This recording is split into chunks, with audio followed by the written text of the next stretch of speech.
Já abriu aqui, ao vivo.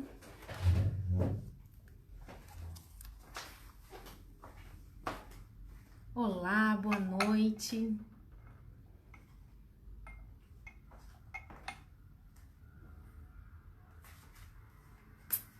Boa noite a todos.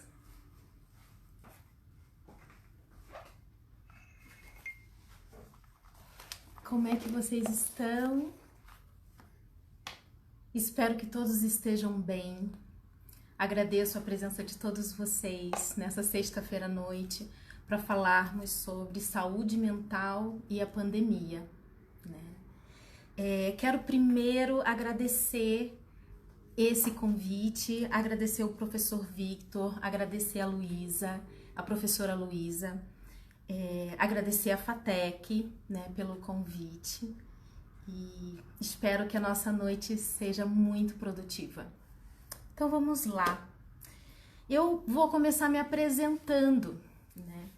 Mas antes de me apresentar, eu quero falar primeiro que eu tenho várias anotações aqui, um guia, né, para o que eu vou conversar aqui com vocês. Então quando eu abaixar um pouquinho a cabeça é porque eu tô dando uma olhada aqui no meu roteiro, né? E antes de eu me apresentar, eu quero contar para vocês que há uns 5 dias atrás eu assisti uma entrevista com o professor Leandro Carnal na CNN Brasil. O tema dessa entrevista era o mundo pós-pandemia. Muito interessante essa entrevista. Quem não viu, vale a pena acessar e ver. No YouTube ainda tá, né, no YouTube, no canal da CNN, ainda está disponibilizado esse conteúdo lá. E uma pergunta, quer dizer, várias perguntas me chamaram a atenção, mas eu vou separar aqui uma pergunta que uma das entrevistadoras fez, que me chamou a atenção. E ela falou sobre o número de mortos diante dessa pandemia que nós estamos vivendo, Covid-19, e do quanto que está sendo difícil, muitos relatos da dificuldade dos familiares não conseguirem enterrar os seus entes queridos, né? Pelo próprio Covid, não pode chegar perto, precisa ser caixão fechado, e o quanto isso gera sofrimento.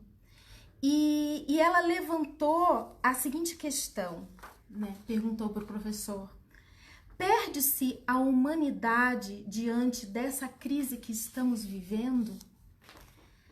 Eu acho que é uma pergunta muito importante. E o Leandro Carnal responde falando sim que a morte em grandes catástrofes, em pandemias, vira uma estatística, vira um número, né? E o quanto seria importante nós nos conectarmos com a vida, né? Nos conectarmos com isso tudo que está acontecendo, né? Não virar apenas números. Não só, né, essa conexão com as vidas que estão sendo atingidas, não só para a elaboração do luto, que tem todo um processo, né? Existe todo um processo de elaboração do luto, mas para lidarmos com a vida em si. E dentro dessa linha de conexão com a humanidade, com a nossa humanidade, com a conexão com o que nós somos, né, de fato, é com esse pensamento, com essa linha de pensamento que eu quero conduzir a minha fala hoje, e é a partir dessa linha de pensamento que eu me apresento. O meu nome é Aline Rodrigues da Silva, eu sou psicóloga, mas além de psicóloga, com uma formação, né, feita há 20 anos atrás, já faz um certo tempo, eu sou também mãe de 2 jovens adultos, sou carioca, moro em Curitiba já há muitos anos, então eu fiz a minha formação poucos anos depois eu vim para Curitiba, então estruturei toda a minha vida profissional aqui em Curitiba. Tenho o meu trabalho, tenho algumas formações, mas a minha formação de base é abordagem sistêmica. Então, o meu olhar na clínica, principalmente, é a partir da abordagem sistêmica. Sou filha do Jorge e da Olivia, tenho irmãos. Então, essa é um pouquinho da Aline, né? Que tá aqui para falar com vocês. Bem, então, eu quero falar com vocês, começar falando que nesse olhar para a humanidade, é importante nesse momento a gente olhar para quem nós somos, olhar para nossa história, olhar para o nosso caminhar e automaticamente olhar para os nossos recursos internos. Que recursos nós temos diante da nossa história para lidar com toda essa dificuldade hoje em dia? A psicologia vai tratar disso, né? A psicologia vai tratar dessa história de cada um. Então, quando eu recebo um paciente no consultório, além de ter todos os critérios para fechar um diagnóstico, para fechar um tratamento, eu preciso saber da história. Eu preciso saber da história dessa pessoa.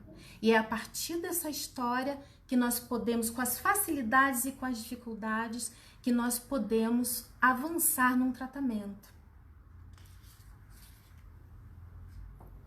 Em tempos de Covid-19, com o que nós estamos lidando? Para fazer essa fala aqui hoje, eu peguei vários artigos bem recentes de estudos que foram feitos na China e nos Estados Unidos.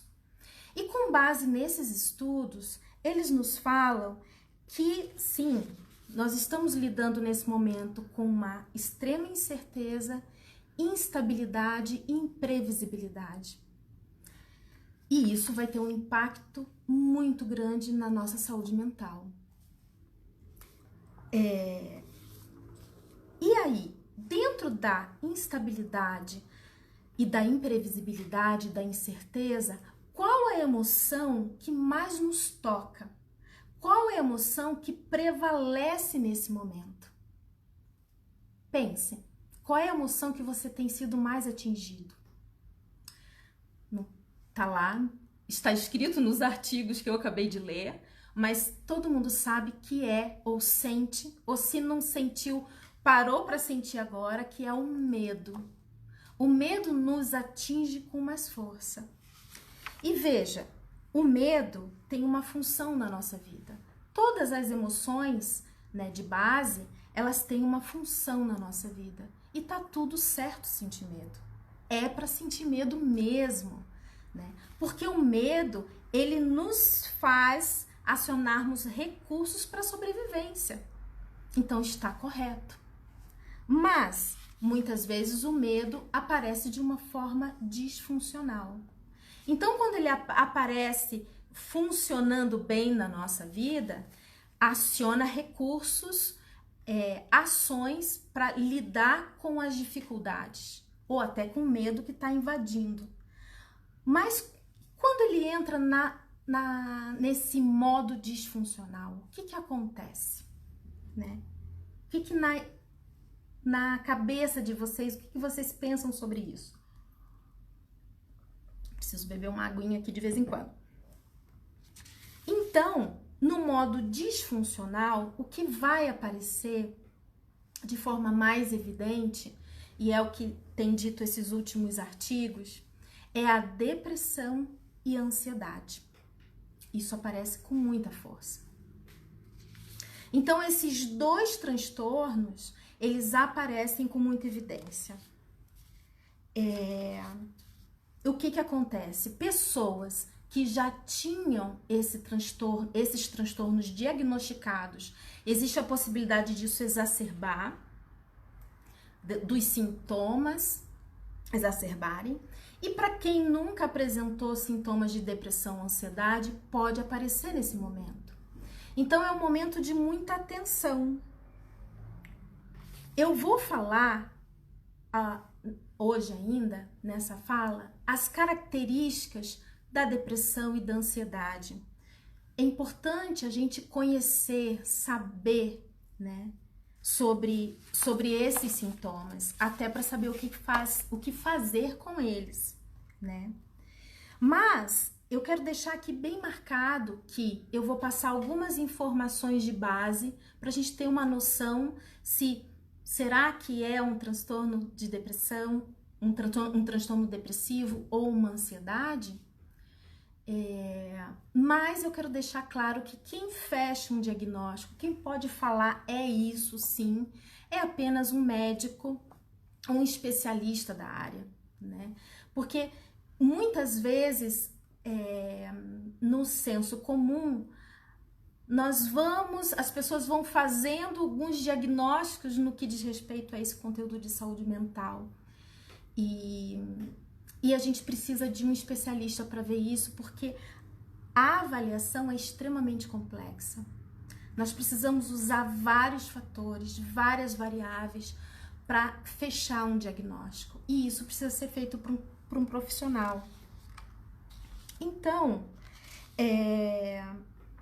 eu quero até, para trazer essa linha de raciocínio, eu quero trazer até um comparativo com a própria doença física, né? Então, quando nós temos uma dor, vou usar aqui como exemplo, uma dor no estômago, que está vindo de forma intermitente, por vários dias, provoca alguns outros sintomas como enjoo, fica claro que é preciso procurar uma ajuda, um profissional especializado.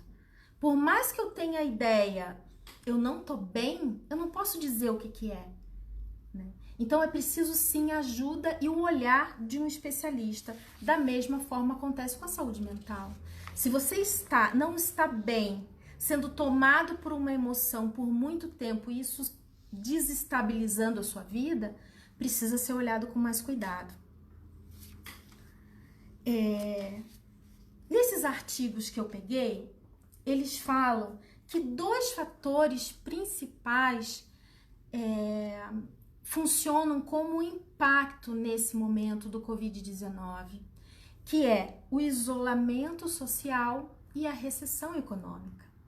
Então, é o momento de estarmos muito atentos a como está sendo sentidas nossas emoções. Tem outros 3 aspectos nesses artigos que eles falam, que aparecem, pelo menos nessas regiões na China e nos Estados Unidos, que é um aumento de maus tratos infantis, um aumento de abuso sexual infantil e um aumento de violência doméstica. Por que isso aparece nesse momento em que nós estamos em quarentena ou isolamento? Porque esses 3 aspectos, eles são vistos em ambientes sociais. Então, é algo que eu faço questão de sinalizar aqui, que precisamos estar atentos a essas questões. Então, para podermos nos cuidar, nós precisamos saber um pouco mais profundamente que sintomas são esses. Eu peguei aqui a descrição de alguns sintomas baseado no DSM-5. O que é o DSM-5? É um manual de diagnóstico e estatístico de transtornos mentais.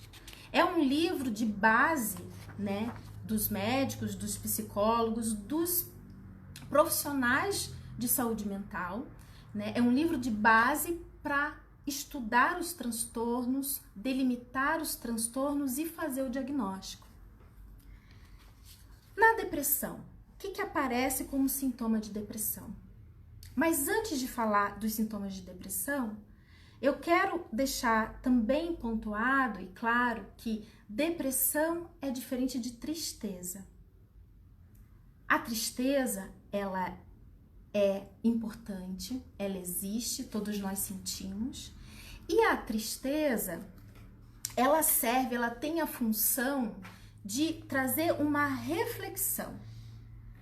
Toda tristeza, toda sensação de tristeza geralmente vem quando acontece alguma perda, tá? Então, nós estamos vivendo uma situação com inúmeras perdas, né? Perda do nosso convívio social, muitas pessoas com perdas econômicas, perda do estudo ou perda de um lugar.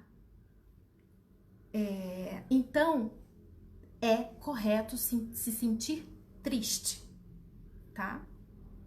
Mas o que vai diferenciar essa tristeza que pode nos tomar da depressão? Quando a depressão está ali já de alguma forma instalada, o que aparece? Que sintomas nós podemos sentir? Alteração do sono. E quando eu falo alteração, pode ser uma insônia ou uma sonolência afetiva, uma sonolência excessiva. Humor deprimido. O que seria esse humor deprimido? É olhar para a vida de forma pessimista, é não ver saídas, né, para determinados problemas. É como se tivesse um óculos cinza, né, olhando aquela situação só daquele jeito e não encontrando saídas. Uma diminuição de interesse, uma diminuição de prazer, alteração do apetite, alteração às vezes do peso corporal, né? E quando eu falo alteração é no mesmo padrão de mudança da alteração do sono. Então pode ter um aumento de peso, uma perda de peso, um aumento de apetite ou uma perda de apetite. Lentidão do pensamento, agitação ou lentidão dos movimentos corporais, uma falta de energia, cansaço, um sentimento de inutilidade e culpa. Uma baixa capacidade de concentração e pode aparecer também pensamentos recorrentes de morte. Não é o medo de morte, e sim o que é chamado de ideação suicida. Esse tema da ideação suicida é bem delicado. E a gente vai colocar aqui num lugar especial, inclusive, porque todos os outros sintomas que eu sinalizei da depressão, eles podem ser observados. O DSM fala, né, que esses sintomas, a partir do momento que eles ocorrem praticamente num dia inteiro, num período mais ou menos de 2 semanas, é preciso, após esse período, mais ou menos, é preciso procurar a ajuda de um profissional capacitado. Mas a ideação suicida, ou seja, a ideia de morte, nesse momento aí eu não preciso esperar 2 semanas. Se vem a ideação suicida, é preciso procurar um profissional imediatamente. E é um mito falar que a pessoa falou que quer se matar, então isso diminui a probabilidade disso acontecer. Isso não é verdade. Isso aumenta a probabilidade da pessoa ser ajudada, mas não de que isso não ocorra. Então, é importante ter essa escuta, esse olhar e esse cuidado para esse tipo de sintoma. E a ansiedade? Que sintomas nós temos aí de ansiedade? Uma inquietação motora e uma inquietação nos pensamentos. São pensamentos que não param de vir. Cansaço também, baixa concentração, irritabilidade, uma tensão muscular e também uma perturbação no sono. Então vocês vejam que alguns sintomas eles até se entrecruzam, né? Então a complexidade é imensa para detectar esse tipo de transtornos, né? Tá. Além desse período que eu falei, sinto isso boa parte do dia, mais ou menos por 2 semanas. É uma referência? É. Mas uma referência muito importante com relação a esses sintomas que aparecem é quando esses sintomas interferem diretamente na nossa produtividade. É aquela percepção assim, eu tô diferente, eu tô lidando com as situações de forma diferente. Às vezes até vem a pessoa consegue produzir, estar produzindo no seu trabalho, mas está sempre tomado de uma emoção que parece que não cabe dentro dele. Então, importante olhar todos esses aspectos num conjunto. E aí, o que nós podemos fazer para atenuar ou prevenir esses transtornos, né? Atenuar, porque às vezes o transtorno já está instalado, mas podemos também ter esse olhar cuidadoso, né, de saber o que está passando conosco. Para isso, nós precisamos ter uma prontidão para uma adaptação. Veja, nós estamos vivendo uma situação nunca antes vivida. Inclusive, eu peguei esses artigos que são bem recentes, mas nós não temos nenhuma literatura mais consistente em termos de saúde mental para lidar com essa situação que nós estamos vivendo agora. É tudo muito novo. E nesse momento exige uma adaptação. A situação está dada. É um vírus, precisamos ter todos os cuidados, né, que o Ministério da Saúde preconiza e precisamos seguir. Mas eu preciso me adaptar. Eu preciso me adaptar e para eu me adaptar, eu preciso aceitar essa condição, aceitar que estou vivendo isso, aceitar essa realidade que está dada. Tá, quero me adaptar, vou me adaptar, aceito essa situação que está dada, mas mesmo assim eu sou atingida por muitas coisas. Então, várias coisas estão acontecendo ao meu redor, e eu tô sentindo medo, eu muitas vezes sinto raiva, muitas vezes sinto tristeza. E o que eu faço com tudo isso que tá aqui, né? Para isso, nós temos que incluir nessa adaptação uma regulação das emoções. Vocês precisam saber regular as emoções. Não é fácil, não é simples. Tem pessoas que conseguem fazer essa regulação por uma série de fatores de forma mais rápida e outras pessoas não. Isso não significa que um é melhor do que o outro, um é mais eficiente do que o outro. Nós somos diferentes, certo? Então, mas o que é essa tal regulação das emoções? Eu peguei aqui uma definição do Renato Caminha, que é um autor, que ele fala assim: a regulação emocional é a capacidade que temos de sentir todas as emoções em doses máximas ou mínimas, porém com a capacidade de retornarmos ao bem-estar. Então, saúde mental, estar bem com a sua saúde mental, diz respeito em sentir. Sentir a emoção vem e quando ela vai, eu volto ao meu bem-estar. A emoção, ela funciona dentro da gente como uma onda. Essa metáfora também é usada por esse mesmo autor e alguns outros autores, mas especialmente pelo Caminha. Então, ela é uma onda que vem. Essa onda vem e ela passa. Isso a gente precisa saber.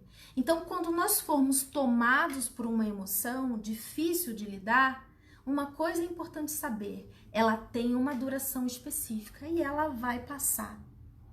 E ele fala aqui em retornarmos ao bem-estar. Mas o que seria bem-estar? Para definir ou para delimitar o bem-estar, eu pego um autor chamado Damasio, Antônio Damasio, que é um neurologista. Ele fala que bem-estar é nós estarmos motivados e com disposição para enfrentar o dia, né? Essa é a definição de bem-estar. Então, para nós produzirmos, para nós estarmos na vida, nós precisamos sentir e estar nesse bem-estar.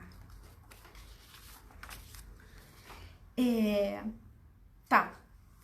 Alguns recursos nós precisamos ter, e aí nesses artigos também que falam desses estudos bem recentes do Covid, eles falam de 3 aspectos principais para a regulação da emoção, para nos mantermos nesse bem-estar. Que 3 aspectos seriam esses? Sono, rotina e rede de apoio. Vamos lá.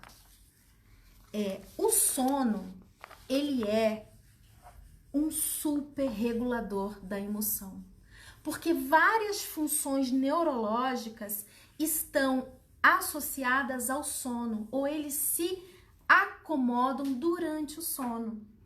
Por isso que quando nós ficamos sem dormir por muito tempo, temos uma série de reações, falta de concentração, um cansaço, e também temos uma imensa irritabilidade se esse sono não está em dia. Então, eu vejo assim, são 3 aspectos que às vezes parecem simples, mas às vezes não é tão simples assim.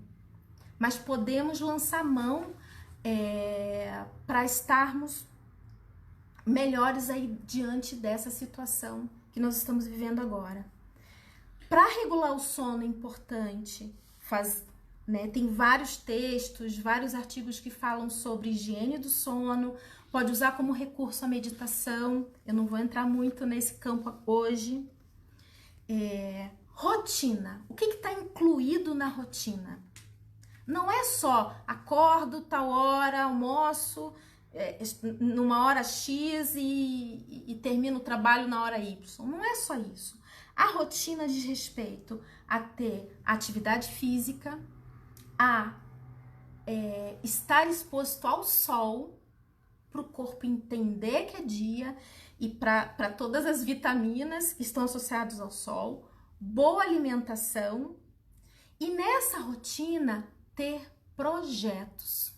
Você não precisa necessariamente ter uma rotina extremamente organizada, mas você precisa ter claro aonde você quer ir, o que você quer produzir. Não precisa ser um grande projeto, podem ser pequenos projetos, pequenas metas. O que eu quero no meu dia, o que eu vou produzir no meu dia.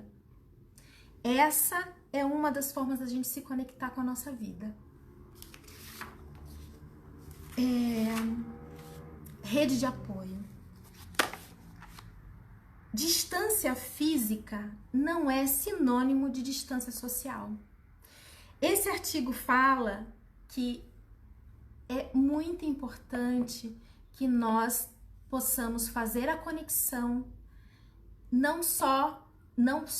usar mensagem de voz e mensagem de vídeo, né? Não usar mensagem de texto. Porque esse contato aqui, esse olhar, funciona como rede de apoio e nós precisamos acessar. Então não podemos nos encontrar, não podemos nos abraçar, mas podemos nos conectar, usar a tecnologia para isso, né? E eu vou voltar a falar sobre o tema delicado, que é o tema do suicídio, porque num desses artigos ele traz uma luz, uma esperança com relação a essa história do suicídio, né? As taxas, um artigo especificamente produzido com a população dos Estados Unidos, ele fala assim, que as taxas de suicídio caíram no período após desastres nacionais passados. E aí, o desastre que ele está se referindo aqui é o ataque terrorista de 11 de setembro de 2001. Uma hipótese da baixa desse índice é o chamado efeito de reunir, por meio do qual indivíduos submetidos a uma experiência compartilhada podem se apoiar, fortalecendo a conexão social, né? Então, epidemias e pandemias também podem alterar os pontos de vista em relação à saúde e à morte, tornando a vida mais preciosa, a morte mais temível e o suicídio menos provável.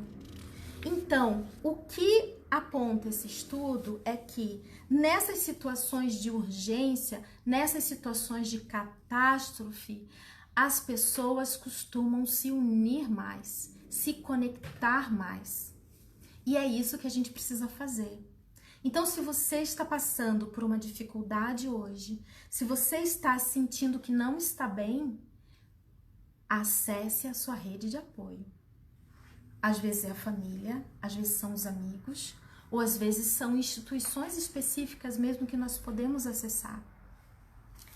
Eu vou encerrando aqui a minha fala com essa citação, né, desse artigo, e dizendo para vocês que quanto maior for a nossa qualidade de conexão, e quando eu falo em qualidade, a qualidade está associada à empatia e à amorosidade. Quanto maior a qualidade de conexão com você mesmo, com o outro e com o nosso planeta, maior será a nossa qualidade de saúde mental.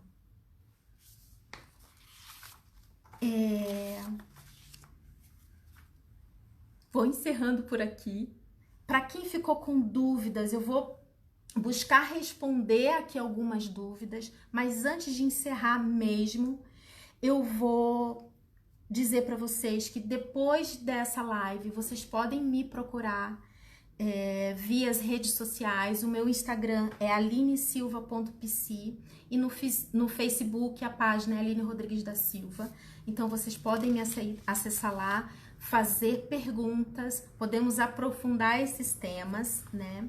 E uma outra coisa que eu gostaria de dizer é que hoje eu entrei em contato, quer dizer, eu já tinha visto isso, mas eu fiz questão de entrar em contato pessoalmente com um setor da prefeitura que eles estão chamando, está sendo divulgado nas redes sociais como Telepaz.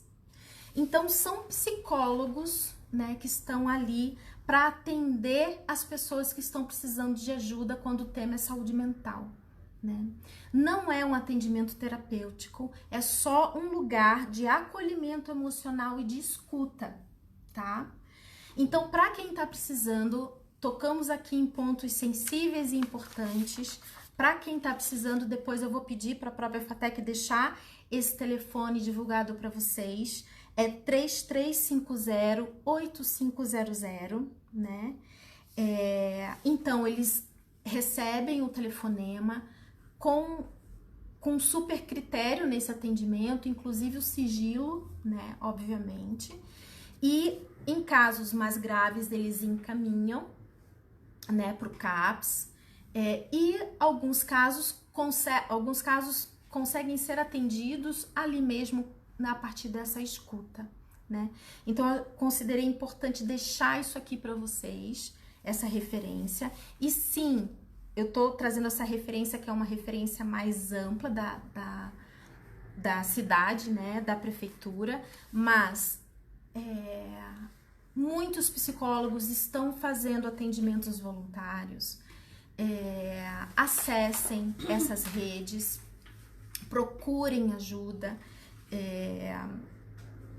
Enfim, não fiquem sozinhos ou achando que não tem uma saída, né, para essa situação.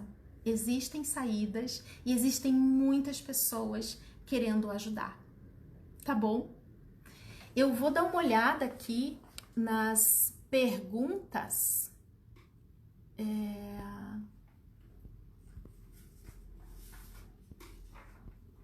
Eu não tô conseguindo acessar. Tá bom? Ok. certo?